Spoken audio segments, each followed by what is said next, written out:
খাদ্য নিরাপত্তার হুমকি রোধে সচেতনতা বাড়াতে অনুষ্ঠিত হয়েছে কৃষি জমি সুরক্ষা ও ভূমি ব্যবহার শীর্ষক জাতীয় কর্মশালা। সকালে রাজধানীর একটি 5 তারকা হোটেলে Bangladesh agro ecological platform BAP আয়োজিত দিনব্যাপী এ কর্মশালায় অংশ নেন কৃষিবিদ, নীতি নির্ধারক ও দেশের বিভিন্ন অঞ্চলের প্রান্তিক কৃষকরা। নতুন কৃষি আইনসহ খাতটির নানা চ্যালেঞ্জ ও সম্ভাবনা উঠে আসে আলোচনায়। শাহাদাত রিফাত জানাচ্ছেন বিস্তারিত।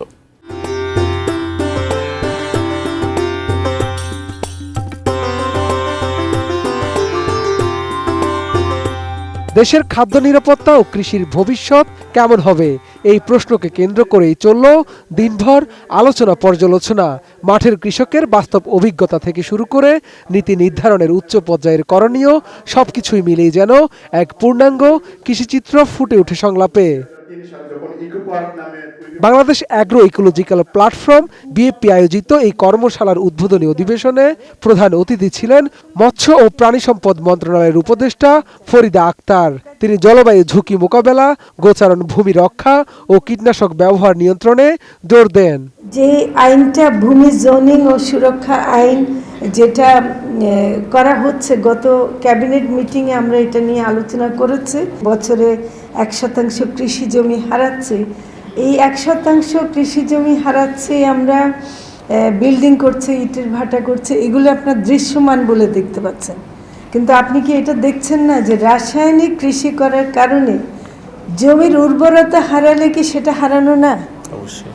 আপনি কি এখন আগের মতো করে একই জমিতে চাষ করে কি সেরকম ফলন পাবেন?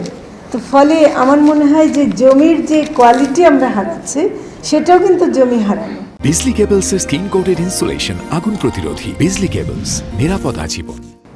কর্মশালায় দেশের বিভিন্ন এলাকার প্রান্তিক কৃষক ও পরিবেশবাদী সংগঠনের নেতৃবৃন্দরা মাঠের বাস্তব অভিজ্ঞতা তুলে ধরেন। আমাদের ধানের খরায়ও শক্তিশালী, পানিতেও শক্তিশালী। ও আমাদের বীজ সব হাতে রাখা, আমাদের কোনো বীজ ফাউন্ডেশন নাই।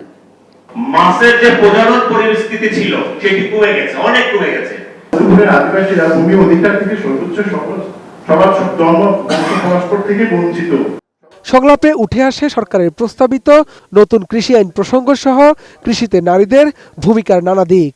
কৃষক মেয়েরা তারা ধর্ষণের শিকার হয় যখন পানি আনতে যায় 2-3 কিলোমিটার দূরে থেকে।